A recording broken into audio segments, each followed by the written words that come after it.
Hello there, what is going on everyone? Today we're going to talk about the Shadow Collective. We recently, last Friday as a matter of fact, got a big leak. Well, it's maybe a minor leak of the Shadow Collective box art. Granted, we already have seen, the art piece, but we didn't see the box. And, so it's nice to kind of give us a little frame of reference on it. And we also got a couple of images of some of the models. This was all coming from a slideshow for the Gamma trade show, which is going on currently. And so, it's really unknown how long this will be a leak. By the time you see this, it may have just been stuff that they have published normally. And there's not really a whole lot of groovy, spoilery information in here, but I thought it would be fun to talk about and speculate where we can and highlight what is new, such as this little symbol right here. So we're going to talk about that in today's video. I want to remind you guys of a couple of things that are going on right now, a little bit of admin notes. The big one that's not normally in most of my videos is we are also still giving away, and this is going on until April, we are giving away a Luke Skywalker limited edition Commander Luke in this Hoth outfit. We're giving away one of those. That is courtesy of FLGS Orlando, my local game store. If you're in Orlando, that used to be Sci-Fi City. Details for that giveaway are going to be in my How to Build Star Wars Legion miniatures video. That was from like a week and a half ago. I'll put one of those little tags up here so you can go find it. But definitely check that out. And big thanks to FLGS Orlando for sponsoring that giveaway. Today also, there's still time left to enter to win the $25 Amazon gift card giveaway. You just have to be a subscriber and leave a comment on this or one of my videos. It's as simple as that. And of course, big shout out to Luxury Playstyle for sponsoring this video. Thank you guys. This is just amazing tokens. I did help work on these tokens, so I'd have definitely a point of pride in them. They're full metal. They're gorgeous. They're absolutely fantastic. They're gonna make you want to play your games way more. Be sure to use code Crabbok VIP. That's gonna save you 15%. Orders of $35 or more that use that code are going to get a free Crabbok token with a lightsaber nunchucks thrown into their order for free. It's got the C on the one side, so you can mark your commander. It's got a 5 on the other side, so you can mark big damage units, and you're going to love them. So definitely check them out. All right, so the box art for the Shadow Collective is part of the Gamma Trade Show. This is, the first Merc set, the first box. Now, what's interesting is it does say starter set. Now, if you've been following most of what AMG has been talking about with this, is they have kind of hinted that it would be a starter set. However, they did say it would not be enough to field a full army of the Shadow Collective. So you're not going to get an 800-point Shadow Collective army in a box here. We don't know exactly how much you will have to buy to get an 800-point just yet, but I imagine that information will probably be coming out sooner rather than later, especially with Mini Stravaganza coming up in June. Now, I would guess that with 2 of these starter sets, that should be enough to just about get you there if you max upgrades on everybody. But if you want to be most efficient, maybe 3. That's kind of how a lot of the other stuff works. But the problem is if you get 3, then they also release some other expansions that go in there, then you have too much. So I think a lot of people right now are planning on getting 2 Shadow Collective starters. That's what I am planning on doing.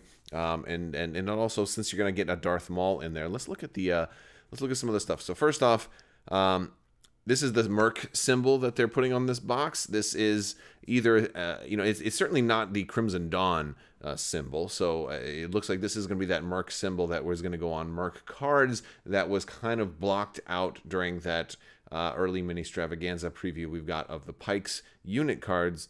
Imagine that this symbol probably had to get approved by Lucasfilm, and that's my guess is that's why it was not allowed to be shown. But they really wanted to show us something way early. They wanted to show us something so bad even before Lucasfilm had approved it, so they blocked out this symbol. So now we can see what the big hubbub was about. And this gives us a little bit of insight into what it must be like having to have everything that you do go through licensing and approval. It's probably got to be a big deal, when a simple little kind of hexagon symbol like that, can take potentially 6 months to get approved, or maybe even longer. Who knows how long it was in approval before that, because don't forget, this all was in the works under FFG well before the AMG takeover. So, not takeover, the AMG situation where AMG has all the Star Wars games now.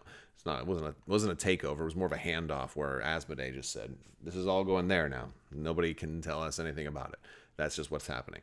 But we also got this. It was kind of on the same image. So we're just kind of another look at some of the other miniatures. And so this did lead some people to believe that there were only 8 miniatures in this box. Now, that's just absurd. I didn't believe it when I heard that some people were saying there were only 8 miniatures in the box, and I don't want to give that rumor too much credibility because there's no way that that's true. I mean, we've seen the Pikes card. We know that you've got 4 Pikes in just the one, so you wouldn't even be able to run a Pike. And this is the Capo right here. And so you just thought, what are they going to give you, 1 guy out of a 4-person? Like, of course not. That's not even enough for a strike team, right? It'd be really cool if they were doing like core strike teams now. That'd be something else. But this is meant to give you kind of a miniature or two from each unit. So of course we've got our Pikes, we've got our leader, and then our core, and then we've got our Black Sun up there. We've got the Black Sun leader, and then of course the core. I believe they're core. They haven't really, actually, we don't really know if they're core or not, but my guess is it would be 2 core types, and then Mandos are probably special forces. But I mean, because what else could they be? These guys don't look like they're special forces. They look like they're just grunts, right? And since it looks like that these guys can go in some factions and those guys can go in some factions, that's probably like, hey, you know what? That's my guess, right? Core, leader, special forces, operative rook cast maybe, and Commander Maul. I'm guessing operative, and maybe operative with a card like a heavy card, so she can go into one of these guys' units, the Moldalorians, if you want her to. That's what I'm feeling by looking at this right now. That's my guess. Right, so I want to hear what you guys think too. Do you think this? I mean, this Maul is obviously going to be commander, but do you think he can run as an operative? I don't think so, because you already have an operative Maul, right? So I don't think there's really reason to do that. And then who would be your commander? My guess is that I would go so far as to guess that maybe Rookcast can be a commander in the look. I just think that if you come up with a whole new faction that has only one commander option, like, that's going to be problematic, right? You can only have one build. So a Shadow Collective build can only have, will have no versatility to it whatsoever. So I think they're going to want to have multiple commander options. Now, it could simply be that, it might be viable to run these guys as commanders. That might also be a thing. But wouldn't it be cool if you could also run Rook Cast as a commander? Like, I think, maybe she has a slightly different style.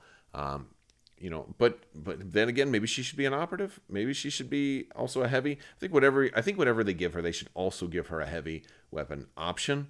And I'd love to have these guys have like officer options that they can go in like as a personnel into one of the other units too, to kind of be that on the ground leader too. So I really can't wait to see more spoilers on what exactly we're getting in this box.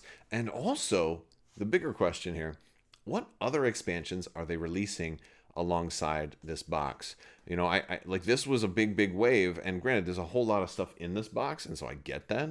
But usually when there's a starter, there's like other stuff kind of going along with it. Like, is there going to be a heavy, right? Is there going to be a support? All right. Are they not going to have any of those options?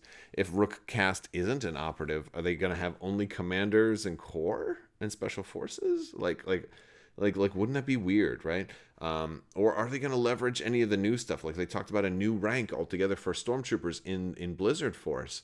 Is there going to be like that same new rank also reflected here? And we haven't heard about it yet because this largely isn't fully spoiled. So who knows? Maybe there'll be more new ranks. And of course, I'm getting that's a little bit more wild speculation, because I don't think there's anything here that really screams out to me that it needs to be an all new rank. I think the ranks we have are sufficient and give us plenty to work with, but it's certainly a possibility. Who knows what other kind of walls they're going to kick down when this all comes out. So again, not a whole lot with this. It's been out for a little while. I haven't talked about it yet, but Shadow Collective will probably get all of these informations more publicly since Gamma is going on, and whatever presentation this was supposed to be, 4 will probably have happened by the end of this week, and it'll be over and done with. So, and then it's, then the door is kind of open for spoilers. If AMG wants to show all the retailers, hey, this is what's coming out, pre-order it now. Well, you got to it's time to start hyping it up. So that those retailers feel confident to put lots of these on their shelves, and because if they got to hype it up so that they'll be confident that their customers are going to come in and buy it. So it looks like it's going to be pretty interesting. That's pretty much all I've got for you today, guys. I want to thank you all so much for hanging out with me today. Thanks for talking Shadow Collective. Make sure you check out the links in the description below. I'd love to have you also join the continuing conversation in Discord. We've got a great family-friendly Discord. We talk about Legion, X-Wing, Armada, lots of tabletop games, and Star Wars stuff in general. Hop down there, say hi. I'd love to have you. A big thanks to my patrons. You guys are absolutely amazing to help make this channel keep going and going like the Energizer Bunny. Always remember, folks, you are my sunshine, my only sunshine.